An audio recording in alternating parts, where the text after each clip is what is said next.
desde o surgimento do ser humano na Terra até a metade da Idade Antiga, era colocado qualquer nome nas pessoas, sem registro. O nome podia ser mudado a qualquer hora. Há uns 5.000 anos atrás, na China, começou a ter problema com o aumento da população nos vilarejos. Começou a aparecer pessoas com o mesmo nome. Então começaram a colocar 2 nomes nas pessoas para diferenciar uma das outras. Há 2.000 anos atrás, na Europa e no Oriente Médio, começava a surgir esse mesmo problema. No Oriente Médio podemos citar uma família conhecida como exemplo, a família de José, Maria e Jesus. Esses 3 nomes eram muito populares no Oriente Médio naquela época. Facilmente era encontrado pessoas com o mesmo nome. Para identificar essas 3 pessoas da mesma família, começaram a chamar Jesus de Nazaré, a Maria, mãe de Jesus de Nazaré, e José, o carpinteiro. A Europa nesse tempo era controlada pelo Império Romano. Os romanos usavam qualquer nome para diferenciar as pessoas que possuíam o mesmo nome. Com o desaparecimento do Império Romano do Ocidente, o sistema de identificação das pessoas entrou em colapso. Devido ao comando do Império Romano estar em Roma, na Itália havia um grande número de cidades. Pelo início do 2º milênio, na Itália começaram a criar um segundo nome provisório, em cima das características das pessoas, aonde morava, aonde trabalhava, usando o nome próprio com o nome do pai, usava o nome próprio com o nome do vilarejo da cidade onde morava. Vou citar alguns exemplos para se tornar mais fácil entender. Se a pessoa fosse de baixa estatura, podia ser chamado Antônio Piccoli. Se tivesse o rosto avermelhado, podia ser chamado de João Rossi. E assim por diante. Onde morava, se morasse em uma casa pequena, podia ser chamado Paulo Mesa Casa. Se morasse em uma casa grande, podia ser chamado Alberto Casa Grande, e assim por diante. Aonde trabalhava, se trabalhava em uma ferraria, podia ser chamado José Ferreiro. Se trabalhasse fazendo salame, podia ser chamado de Francisco Salame, e outros. Aonde estava morando, se morava em um lugar plano, podia ser chamado Luís del Pian. Em algumas famílias era usado o nome próprio do pai junto com o do filho. Exemplo, Jacinto, filho de Antônio. Se a pessoa trabalhava para outra pessoa, que tinha o nome de Davi, podia ser chamado de Jorge de Davi, e assim por diante. Com o passar dos tempos, na Itália e em outros países da Europa, se tornou obrigatório, quando a criança nascia, devia receber 2 nomes para facilitar sua identificação. O primeiro era o nome próprio e o segundo era o nome da família. Aqueles nomes provisórios que as pessoas haviam recebido passou a ser nome da família, ou seja, o sobrenome. A Itália é um dos países do mundo que tem o maior número de variações de sobrenomes. Lassù per le montagne, fra boschi e valli d'oro, tra la speruppie echeggia un cantico d'amore.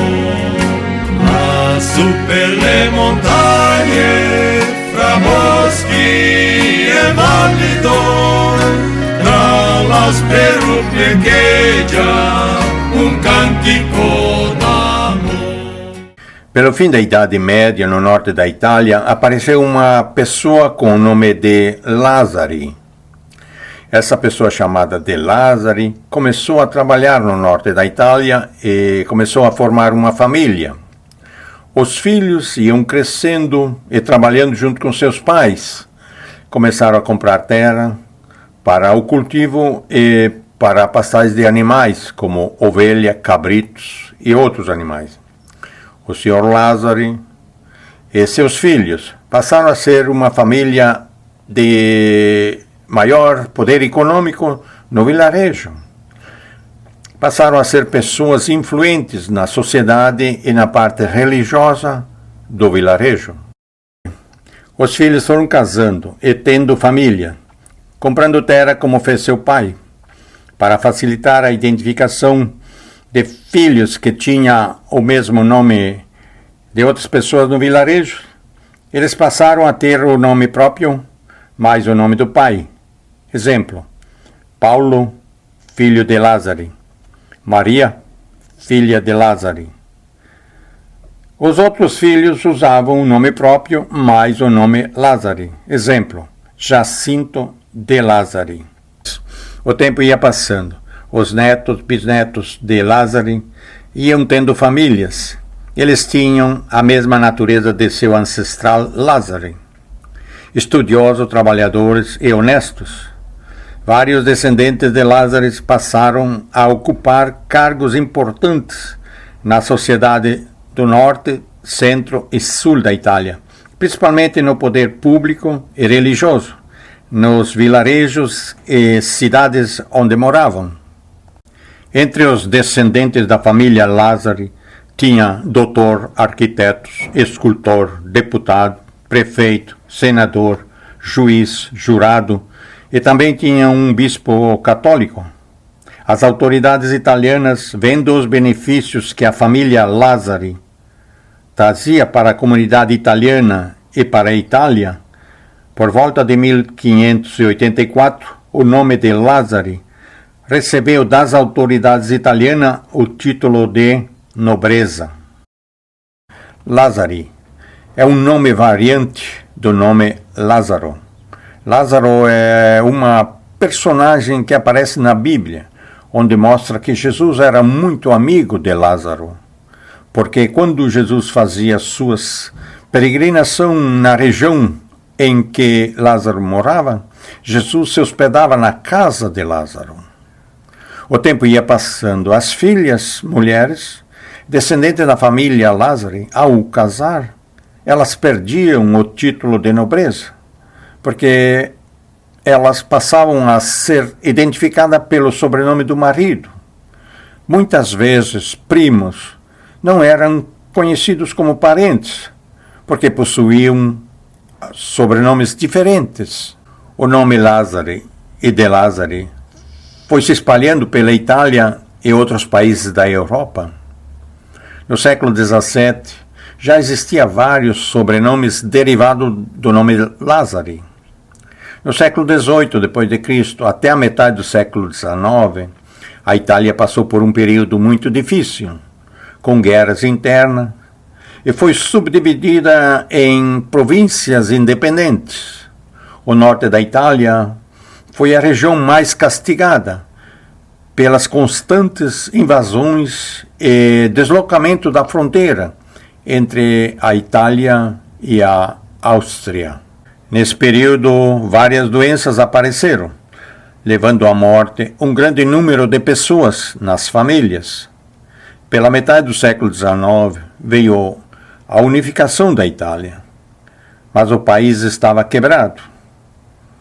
A maior parte das famílias estavam abaixo do nível de pobreza, suas casas destruídas, sem recursos para poder reconstruir. E o número de pessoas por família era bem reduzido, devido ao grande número de mortos deixado pelas doenças e pelas guerras. El capitán de la compañía, le ferito sta per morir. El manda dire ai suoi alpini che lo vengano a ritrovare. El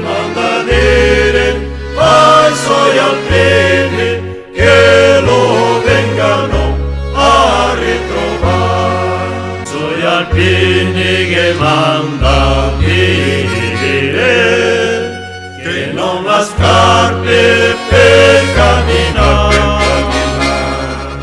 o con le scarpe o senza scarpe, che le appene le voglio qua.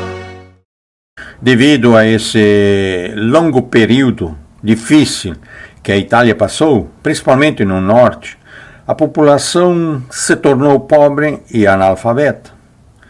Grande número das famílias descendentes de Lázaro no norte da Itália desapareceram. As que sobreviveram ficaram pobres. No início da segunda metade do século XIX, o governo italiano liberou seu povo. Quem quisesse migrar para outros países podiam ir. As famílias começaram a sair da Itália.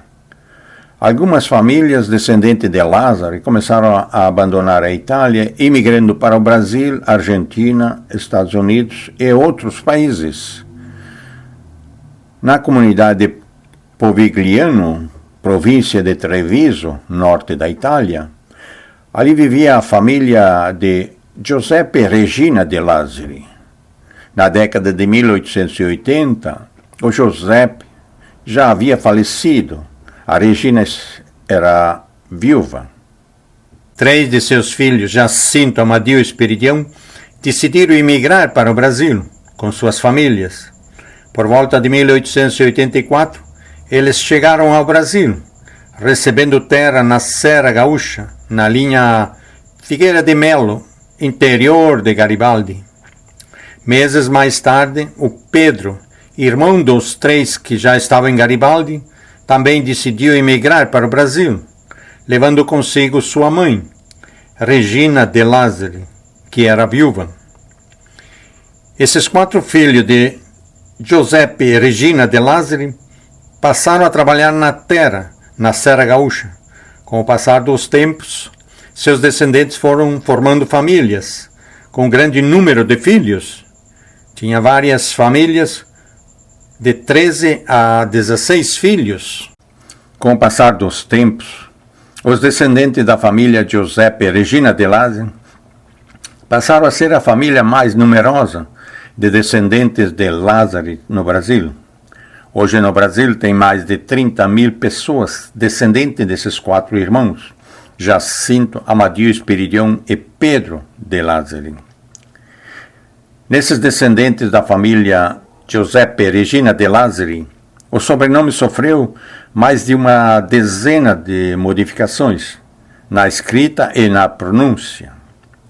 Muitos pais não tinham documentos e outros, o cartório escrevia o sobrenome pela pronúncia em italiano, feita pelos pais da criança.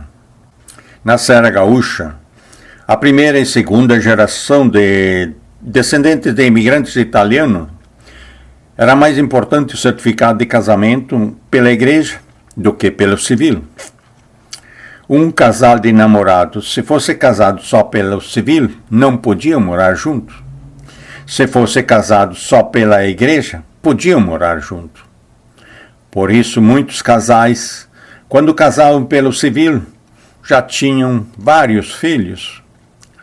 Normalmente, os filhos eram registrados primeiro na igreja e depois no civil.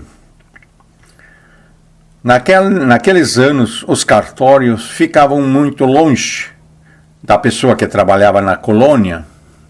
Quando era feito o registro da criança na igreja, o padre recomendava colocar 3 nomes na criança. O primeiro era o nome próprio, o do meio era o nome de um santo para proteger a criança, e o terceiro era o nome da família ou sobrenome. Até a metade do século XX, as famílias que tinham só filha mulher, quando o pai morria, o nome da família desaparecia, porque as filhas, quando casavam, perdiam o sobrenome paterno e passavam a usar o sobrenome do marido, acabando perdendo sua identidade paterna. Para evitar isso, hoje em dia, muitas famílias, quando registra uma criança, trata de usar o sobrenome da mãe como nome do meio e o sobrenome do pai como nome da família ou sobrenome. O governo italiano considera o nome Lazzari como nome nativo na Itália. Aqui está algumas das tantas variações do nome Lazzari. Esse foi o longo caminho percorrido pelo ser humano, onde mostra a origem e a evolução do nome nas pessoas e nas famílias. Com esse pequeno trabalho de pesquisa, espero ter ajudado a conhecer um pouco mais sobre a origem e a evolução do sobrenome nas famílias.